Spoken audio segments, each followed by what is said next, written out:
I had a message today. I really don't know if the message I've prepared for is what I'm going to preach. I probably will, but I really don't know. Sometimes you go to a church and you think you know what you're going to preach about, and you get there and it seems like a different spirit than what you were anticipating. But the message I'm going to try to preach is, or I'm going to start out with, is a message I call "This Ain't It." I saw that on the front door of the church. This ain't it. It's around this way. This is it. But you get a lot of "this ain't it" in life. You think it is, but then you find out when you get there, this ain't it. People have problems. Everybody's got problems. You think if this would just happen, that'd be it, And then that happens, and this ain't it. Still dealing with stuff. Still you. Heard about this guy? He was going to jump off a bridge. I mean, he was sitting up on the edge of the bridge, and police had gathered around, and I think this was in San Francisco, and they were saying, "Don't jump, don't jump." And they were talking to him, and a psychiatrist was driving by, and he stopped his car and jumped out, and he said, "Let me talk to him." He said, I'm a pro. He said, "His problems can't be that bad." So he went over and talked to him for a minute, and they both jumped off the bridge. So sometimes our problems get too big for us. I mean, they just engulf us. Anyway, this ain't it. This world, the stuff we deal with here, this ain't it. It's not even close to it. I know what it is, and this ain't it. So as we go through life, sometimes, and you reach a point and you get discouraged, and it's easy to say, "This ain't it. It's not what it's all about." Hi, Angela. Boy, she was talking bad about you earlier. Oh. She said, "Where's Angela? Where's Benita? Where's some?" But she sang, and she did good, Terry. So I want us to read together today. Off the screen, you'll see no, this ain't it. This ain't it. But I want you to open your Bible and read along with me in Acts chapter 12. And I've actually preached from this chapter not too long ago. If you take notes, is Beth here? Yeah, there she is. Beth, you writing your Bible? Do you have any notes on Acts chapter 12 that I've preached from? Maybe you weren't listening. Well, it's a different message from Acts chapter 12. This is a great chapter. As you go through, especially the book of Acts, it's kind of important to know what year is this, when is this happening, because we kind of have a tendency to think after the day of Pentecost that it was just like one day and then the next day and then the next day, and you got your 27 chapters and it was less than a month and all this happened. No, it's kind of important to know that a lot of time had passed. How much time do you think had passed when they put Peter in prison from the resurrection? I mean, Herod was going to cut his head off, And do you think it was like a month, or it's like 6 years, 7 maybe? So a lot of stuff can happen, and I heard Frank say last week or week before that this is the 7th year of this church. So if you were writing about it, and you said, "Well, we met here, and then we met there, and then we are here," and you'd think, "Well, that's pretty quick," but no, it's 7 years. So a lot of time had passed. Herod Agrippa is now the king of Israel. It's interesting you were talking about Israel, because that's kind of what this is about. Israel, they didn't like that Christians were being recognized, and So there was a lot of turmoil, a lot of persecution. And I think I am going to sing because Gil asked me to sing this song one day. Gil, will you take credit for this? Blame for it? All right. Dave, make me sound good. Dave, make me sound good.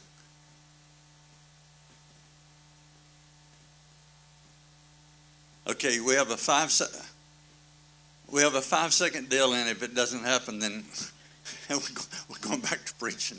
4, 3. You know what, Dave? That's an MP3. Would that? Oh, okay. Don't worry about it. Gil, I'll sing on the 28th. Gil honestly asked me if I would sing this song. Is that true, Gil?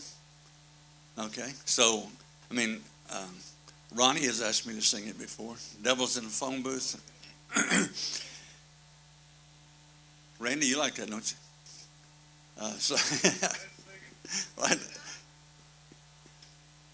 No, Terry, don't help him. Did anybody get a text from Pastor Frank Harbor? There was a little video of him making a hole-in-one. Can you believe that? He sends out text for everybody to see that he made a hole-in-one. And I'm gonna have to really watch that because now we're even. I would hold that over his head. He's saying, he'd shoot 70, I'd shoot 90, and I said, yeah, but I got a hole-in-one on my record.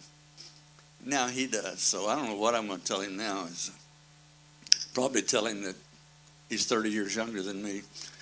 I told Mark that one day. I said, look at my swing and look at Frank's swing and tell me what's the difference.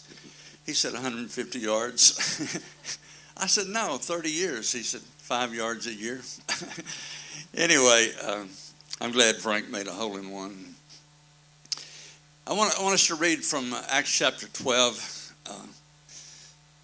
This is, again, quite a while after the resurrection and after they had received their commission to go. But this is Herod Agrippa that we're going to read about, not King Herod, but actually his grandson. And interesting, we'll be talking about it, but he died with the same disease his great-grandfather had, supposedly. But read with me beginning in verse 1. And we're going to read all the way through verse 23. So try to kind of get a picture of this as we read.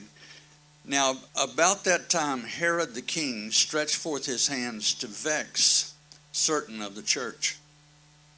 And he killed James, the brother of John, with the sword. Chopped his head off with the sword. His great-grandfather had done that to John the Baptist. But this is Peter, James, and John. This is James's beheaded with the sword. And because he saw it pleased the Jews, he proceeded further to take Peter also. Then were the days of unleavened bread. It was about Passover time. And he has Peter arrested.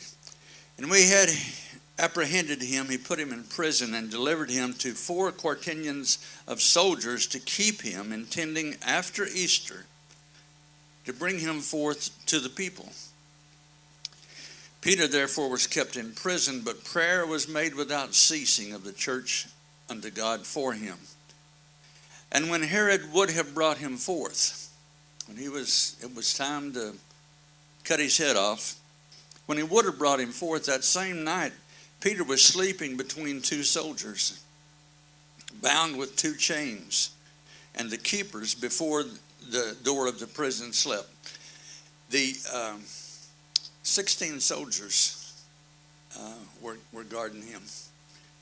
Now, I've met some pretty bad prisoners over the years.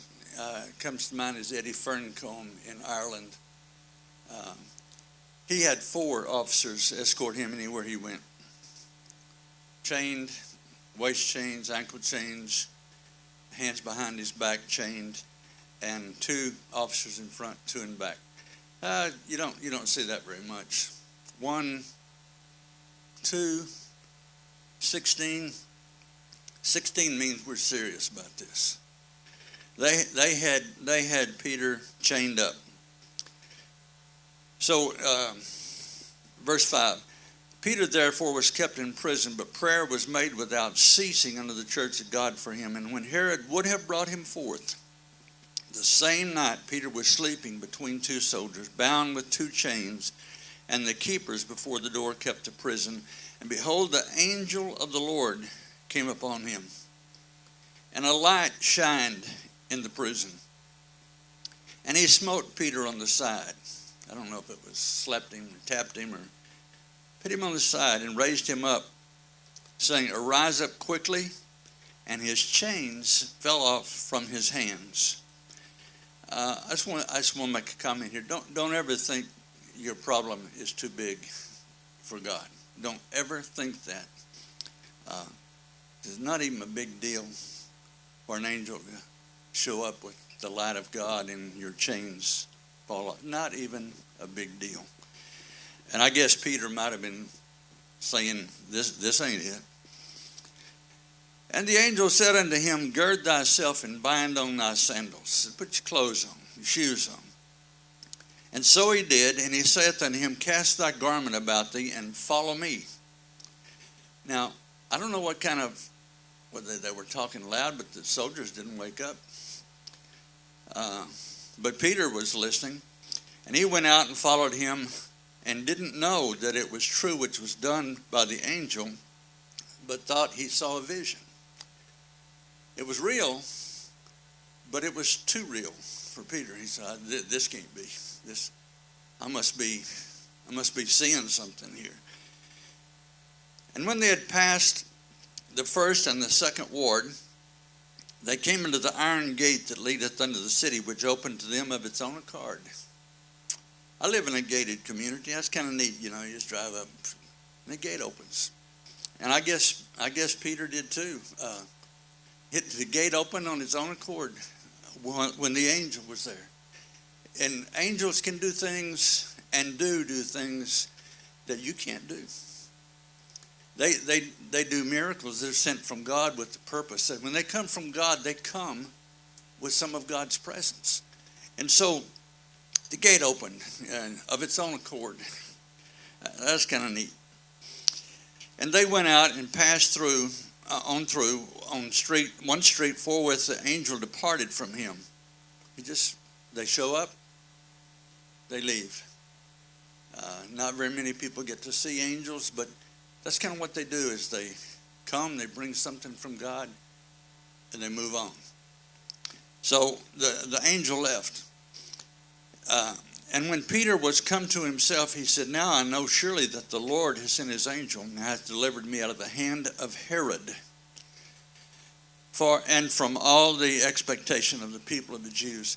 The Bible says that Herod did this because it pleased the Jews.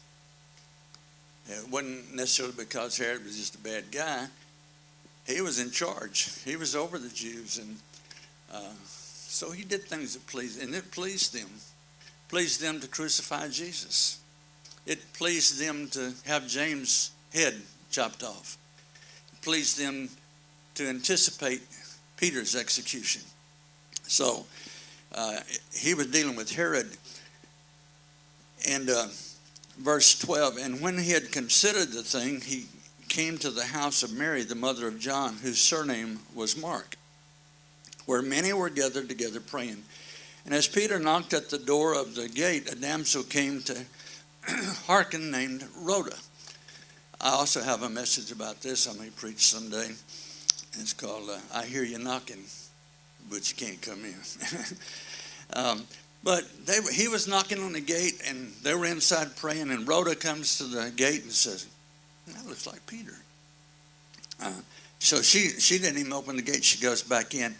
And when she knew Peter's voice, she opened not the gate for gladness, but ran in and told how Peter stood before the gate. And they said unto her, You're mad, you lost your mind. But she constantly affirmed that it was even so. Then said they, it's his angel. Now, if you remember me preaching from this passage one day, it was this particular sentence here that I brought out was the Jewish people, maybe, I don't know if there's scriptural significance here, but they believe that you have a guardian angel that looks like you. I have a son that saw angels when he was 7 years old, and that's one of the things he said. He said, Dad, he kind of looks like me. I thought that was interesting. Anyway, that's what they said. Well, it must be Peter's angel if it's not, because it couldn't be Peter. But Peter continued knocking. And when they had opened the door and saw him, they were astonished. But he, beckoning unto them with his hand to hold their peace,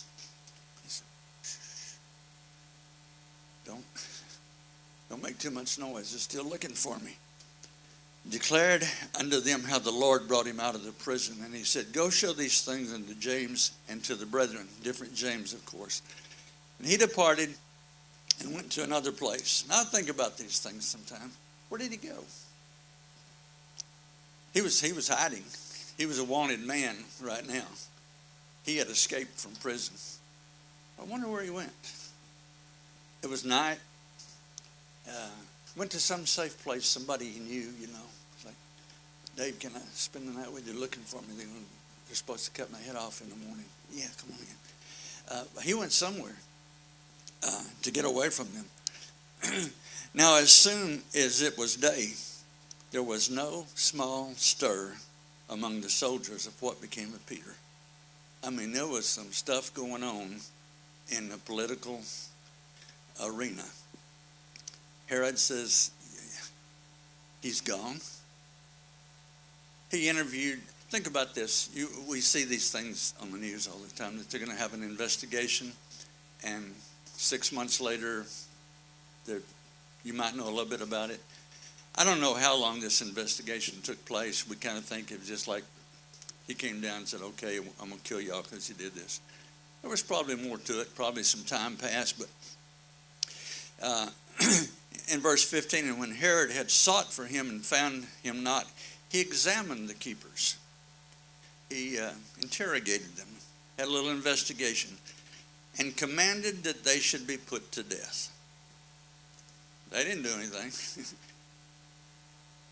I don't know what they were saying, but he just killed them. So, and Herod was highly displeased. Now this is, see, time has passed here. We're going from 19 to 20. Some time has passed.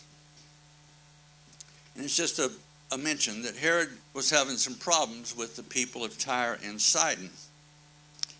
But they came to him in one accord, and having made, I like this name, my next bulldog may be named Blastus.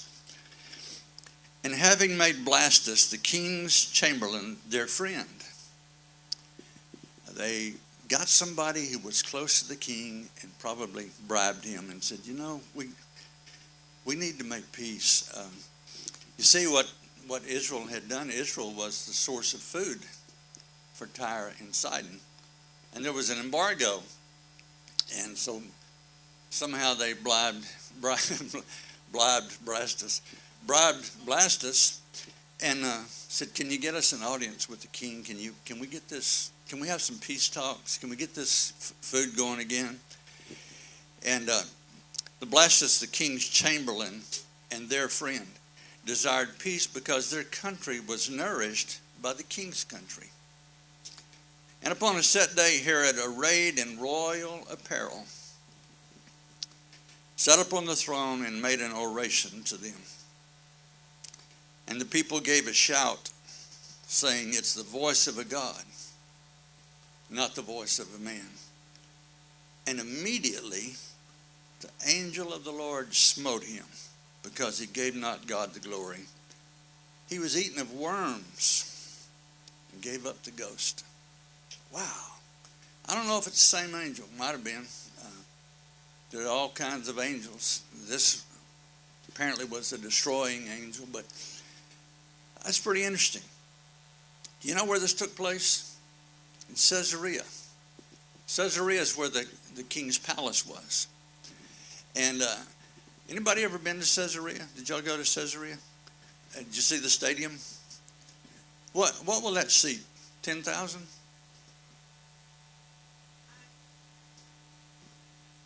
But it's pretty big, isn't it? I see a lot of people. Most likely, that's where he was giving his speech. And people from all around had come to hear the king give his speech. I don't know if it was State of the Union. I don't know what it was. But he was dressed up. I mean, Josephus said he had on a silver robe with, I guess, like sequins, that when he showed up in the stadium and all of these people are looking at him. Randy, did you have 10,000 people at your concerts? Not that much.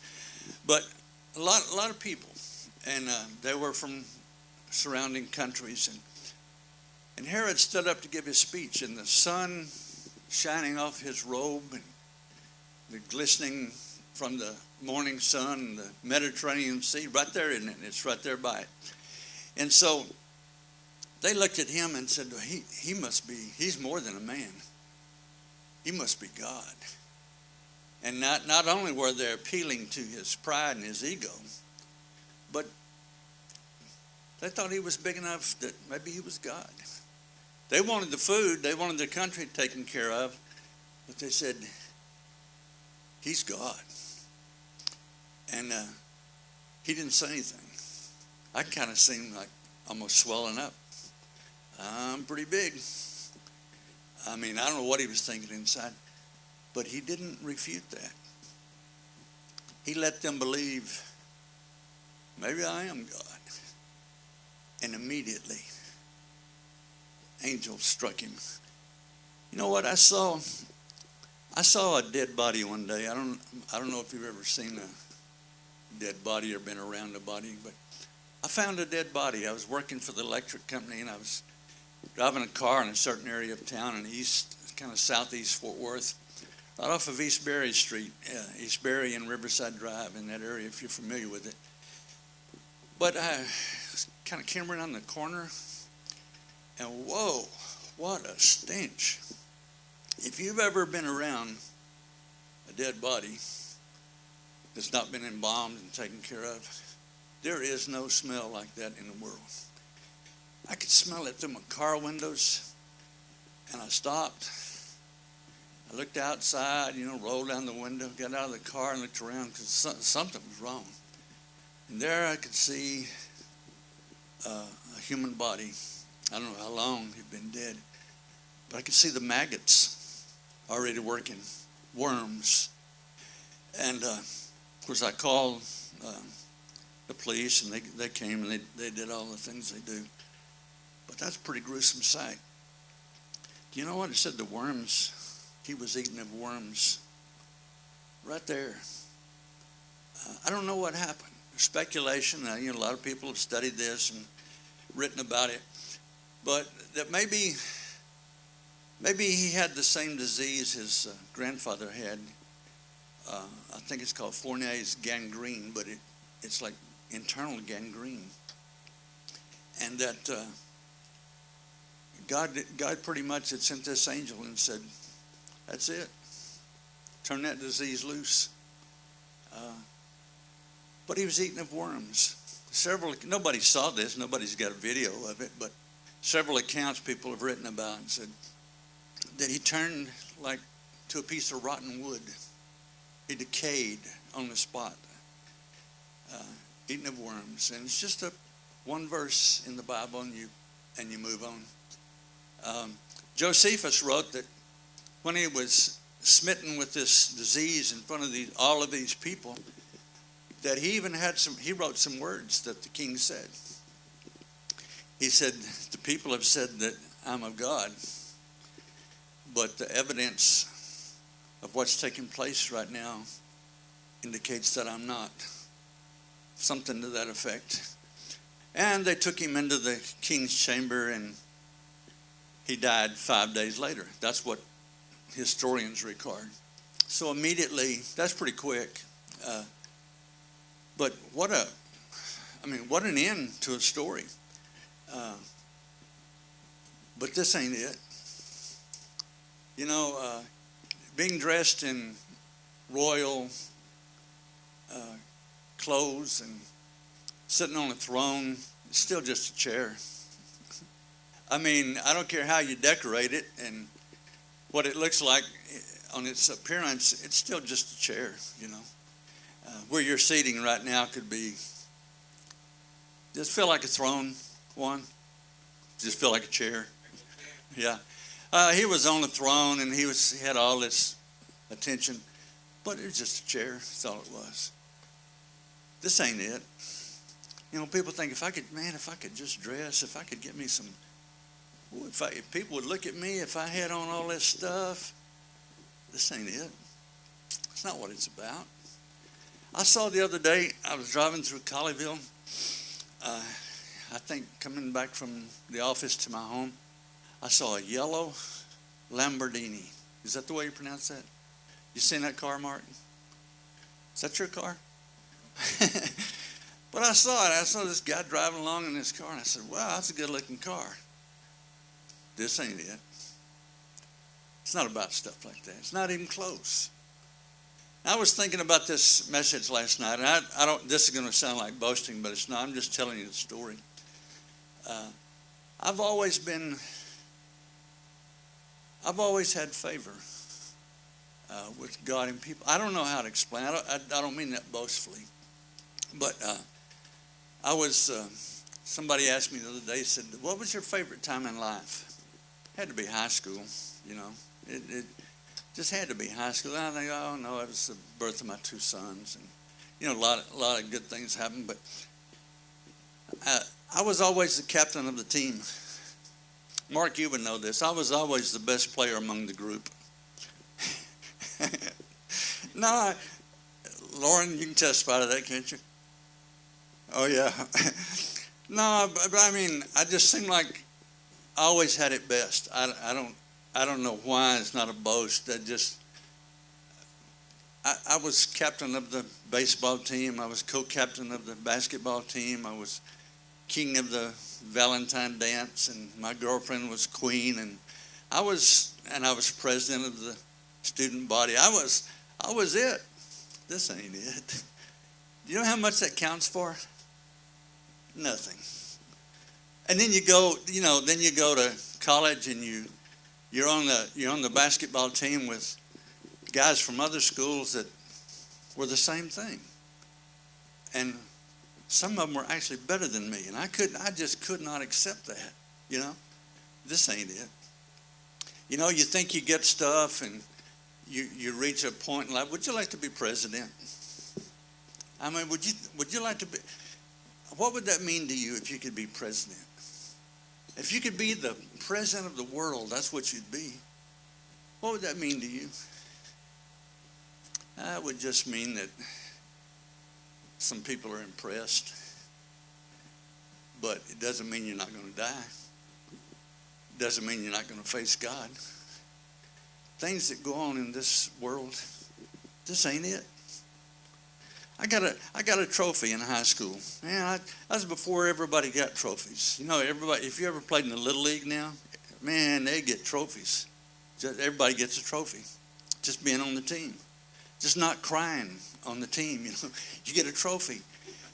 But this was before everybody got trophies. And I was a sophomore in high school, and my coach said, I'm gonna put, basketball coach said, I'm gonna enter our JV in a varsity tournament, so you can play with, you know. He was like, because I'm getting you ready to, you know, all that stuff. Well, that was it at that time. I mean, coach thinking I was somebody. This ain't it. But I remember I made the all tournament team, and they gave me a trophy. None of my friends had trophies. I had that trophy on my shelf for 40 years. I don't know it's not there. I was looking for it the other day. It's not there.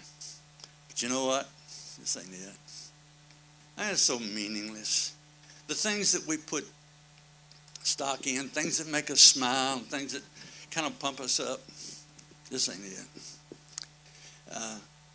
You know, someday, every one of us will stand before God. And this is it. That's it. And so, but I was thinking another angle for this message. You get so caught up in life sometimes that life overwhelms you. And you think, this is it. I don't see any way out of this problem. Preached a message one time, many times, in prisons. I think the first time I preached this, I was in the Bedford Hills Correctional Prison in Bedford Hills, New York, a women's prison. And you go in there, and it's so hopeless looking at those ladies. By the way, there are no good-looking women in prison. You ever notice that, Ronnie? Man, there's some ugly ladies in prison. I'm just teasing about that. But, I mean, I know why. I mean, I know they were just kind of left out of life. They didn't make it with their friends, and they were picked on, and all of them have been abused. Did you know that? All of the ladies in prison, they've all experienced sexual abuse. But I was in that prison, and I was looking around. I'd never seen so much hopelessness. I mean, on their faces, it was just like, I'm just making it through. I'm just getting by. I don't have any hope. Well, you may feel like that sometimes in life. This ain't it. I promise you, you'll get through it. I don't know what you're dealing with, but you'll get through it. This troubles, stuff that goes on in this world, this ain't it. But I preached this message in this prison called It Ain't Over When It's Over. Not till it's over. It ain't over when it's over, if you know Jesus. Remember the lady that had the blood disease for 12 years? 12 years. And she couldn't find any help. And I guess she had reached the point where she said, this is it. I'm not going to get any help. I've already been to all the doctors. I have already spent all my money. And I'm not getting better. I'm getting worse. But something deep inside her said, well, this ain't it. And she knew about Jesus. She had heard about Jesus. And the Bible said she said in her heart, she believed in her heart, if I could just touch the hem of his garment, I know I'd be whole. Now, she's a woman.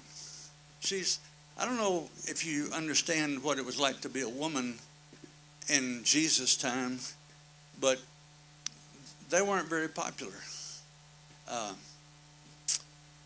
They just weren't. They didn't have any place in society. They were just in the background. But she said, if I could just somehow touch his garment, not disturb him, not get an audience with him, if I could just touch his garment. She said that in her heart. She made a vow in her heart. If I can get in touch with him, I'll be okay. What she said was, this ain't it. If I can touch him. It ain't over. It ain't over when it's over, if you know Jesus. So she makes her way through the crowd, and you just kind of visualize it. All these men in dresses. I hope I don't wear a robe in heaven. I really don't like that kind of stuff. I hope I get regular blue jeans but all these men in their garments, and they're prideful, and here comes this woman, and she's working her way through the crowd. Excuse me, I beg your pardon, and she's getting closer. Excuse me, and she said, if I could just touch the hem of his garment. I'm coming back, Ronnie. Think about that. What she said, this ain't it. I see some hope out there. I'm going to get through this. And I know who my hope is. And so kind of putting aside what she thought the men might think and what they might say, she said, I'm on my way. And she made her way through the crowd. She didn't give up. She didn't quit. She didn't stop. She didn't say, it's over. She didn't say, this is it. She said, I'm coming out of this somehow. I'm coming out. And she touched the hem of his garment, and Jesus stopped. Now, I don't know what she thought at that point. I bet she thought she was in trouble. Because he said, who touched me? You know why he said that? Because he felt the virtue leave him. Her faith drew something from Jesus to her. And he stopped and he said, who touched me? And I can just kind of see the disciples, like, well, it wasn't me. All these people here, Lord, it could have been anybody. I didn't do it. He said, no, it wasn't that kind of touch.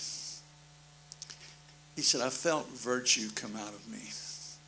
I felt healing power leave me. Faith pulled it out of me. And there's the woman, maybe on her knees before him. She said, I did it. I touched you. And he said, woman, your faith has made you whole. That's what he said. Your faith has made you whole. This ain't it. Hey, don't read any more about this lady. I don't know whether she got up and ran home and said, it's gone, it's gone. I don't know what she did. I'm pretty sure everywhere she went, people that knew her, said, man, what's happened to you? Oh, I got a story to tell you. Let me tell you what happened, But this ain't it. Whatever you're going through, this ain't it. Don't even think about it. There's no hope. There's no way out. This ain't it. And then in the same story in the book of Mark, where this woman comes, do you know there was a man who came, and he comes in the same time frame, and his little girl was dying.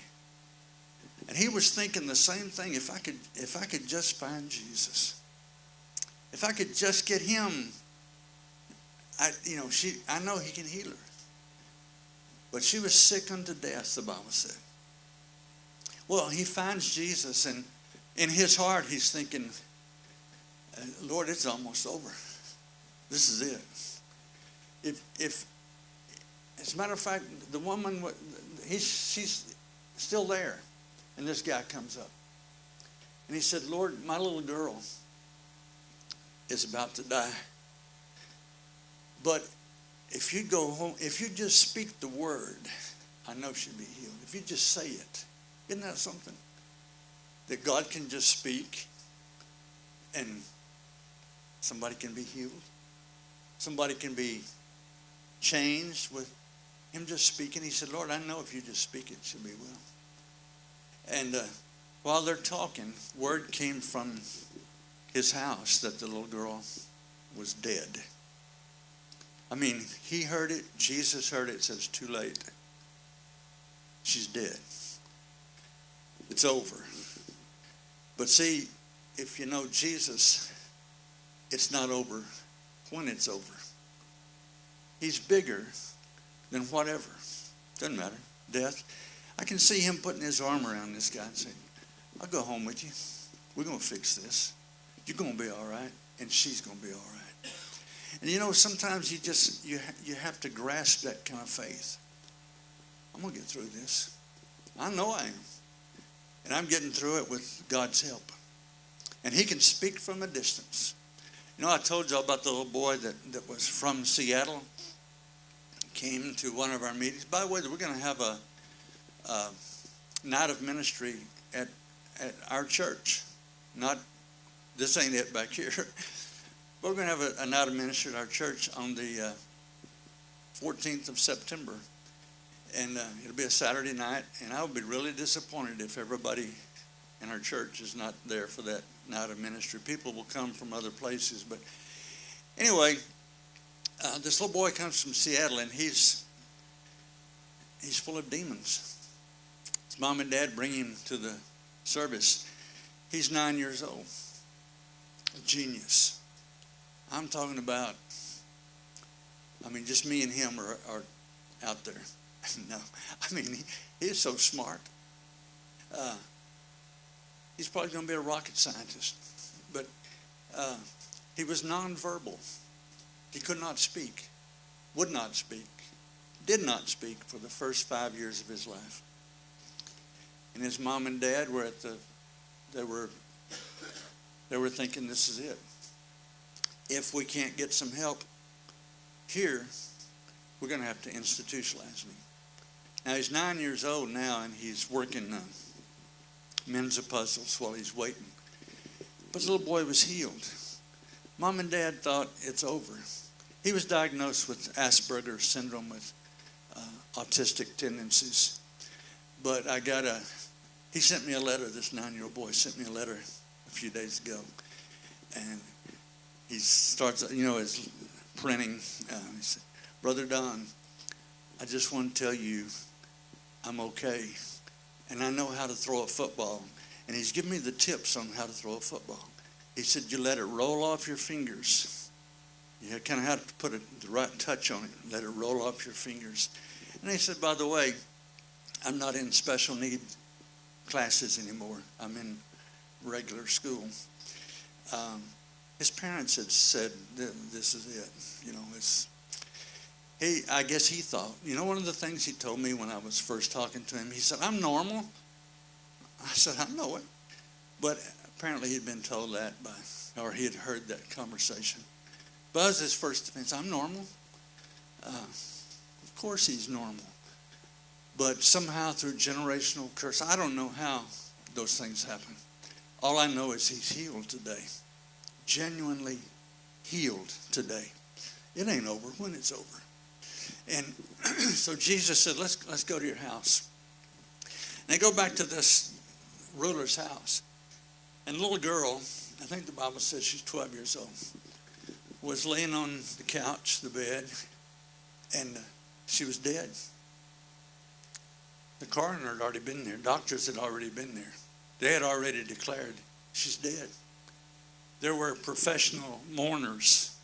If you read about the Jewish culture, that's what they do. They just saw somebody's dead. Oh, they were mourning. And Jesus and Peter, James, and John came in. That's interesting too. When you need some help, when you need the Holy Spirit and God's supernatural power, you need to surround yourself with people who know how to pray, people who know how to believe. And so he ran the doubters off. He told all those people, he said, you're going to have to leave. He said, oh, she's dead. You can't help her. She's dead. He said, y'all going to have to go. But he took with him Peter, James, and John. People who believed in him, people who supported him, people who loved him, people who knew how to pray. He said, y'all come back here with me. They go back to the place for the little girl. He said, you know what he did? He just spoke. He said, little girl, I say unto you, arise. It ain't over. This ain't it. And she sat up. I mean, do you know I preached my funeral the other day?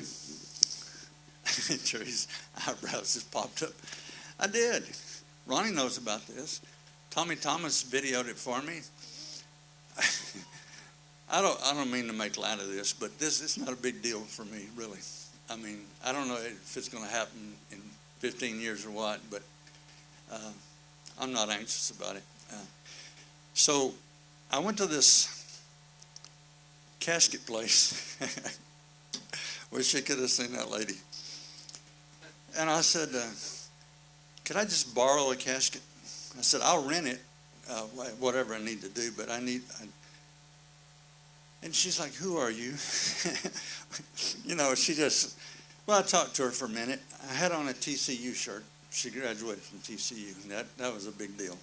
She said, oh, did you go to TCU? I said, no, I'm just a TCU fan. And she said, well, now tell me again what you want to do. I said, I just want to lay in it and let somebody take my picture, and then I'm going to preach my funeral, and it's going to be all edited together. And she said, can you come back? Anyway, her name's Nancy, and I already did that. She loaned me a casket and I've been in the casket, and I laid there and I looked dead until I opened my eyes and winked, But it's on tape, some videotape. If you want to buy one in advance. But no, I already did it. And I mostly want it to just not be difficult for my family. I don't want people to say, oh, You know what I wish people would say when they come by my casket? Look, he's moving.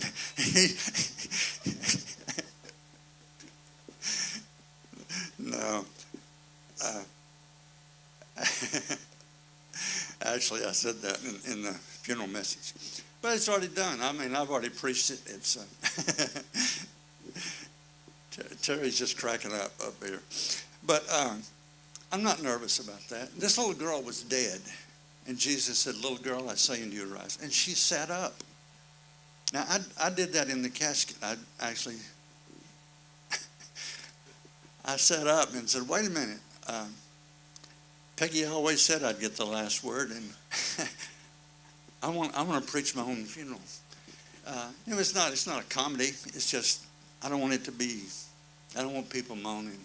I don't want people coming by the graveside and saying, oh, poor Don, It's not poor. This ain't it. I mean, if this was it, but this ain't it. I know what it is. This ain't it. And the turmoil that you may be in right now, this ain't it. You're going to get through it. God's going to show you. Hi, Ronnie. No. Ronnie's showing me there's 5 minutes left on the tape, and I said, hi. I was waving at him. And you know what else? Sometimes we take life too serious. We take ourselves too serious. And Herod took himself too serious. I mean, he thought, I'm King Herod. I'll make decisions. I'll cut your head off just because it pleases the Jews. Do you know if you read the Jewish history of King Herod, they think he was a great guy. From their vantage point, he did the things that pleased the Jews. He was trying to stop Christianity. But you read the Bible, he stepped a little bit too far. He went a little bit too far. So being arrayed in fine clothes and driving a Zambard, what was that called, Lamborghini. I saw that guy. I thought, I wonder if he knows what people think about him. What do you think when you see something like that? I'm going to key that car first chance I get. Some people think like that. They do, They're not happy for the guy. You know what I'm talking about. But this ain't it. And if you came in here today with some hopeless feelings, you're going to get through it. And if you read the book of Acts or any of the Bible and you see that all these things took place, it didn't take place in 45 minutes. 7 years. Time goes by, and so you're going to get through it. You're going to make it. God's going to put somebody in your life, in your path, and you don't know how it's going to happen. It just will. I'll tell you this, and we'll close. I don't know if you noticed, but there's no clocks in here, not anywhere. But Ronnie's giving me signals. Tape's about to run out. That's okay, Ronnie. But I want to tell you a story. This could be the story of my life, especially my ministry. God does stuff for me that I couldn't figure out how to do it in a million years. Somebody asked me the other day in my office, said, can you tell me how you got to meet David Berkowitz and Mark David Chapman and Ted Bundy and all of these, and Carla Faye Tucker? And can you tell me, how did you do that? I'm like, I don't know. God put these people in my life. You couldn't round up that crew in a million years. But they were just there. And opened so many doors and got so much attention in prisons. And guys would say, oh, this guy knows David Bill, And people would come to church. But this ain't it. But I was looking on this bookshelf behind me. I was looking at it a while ago, and I didn't see my books in there. I think they're in there, but I didn't see them. But I got to thinking about, where are they, Mark? They've been checked out, right? Okay. So anyway, I was thinking, how can I write a book? Most of y'all know me. I'm just a regular guy. I'm not what you call an author. But I am. I am now. But I went to the golf course one day, Bear Creek Golf Course, and Mark and Lauren weren't with me, but probably Carter and Keith. And anyway, we were leaving the golf course. We were putting our clubs head for the car.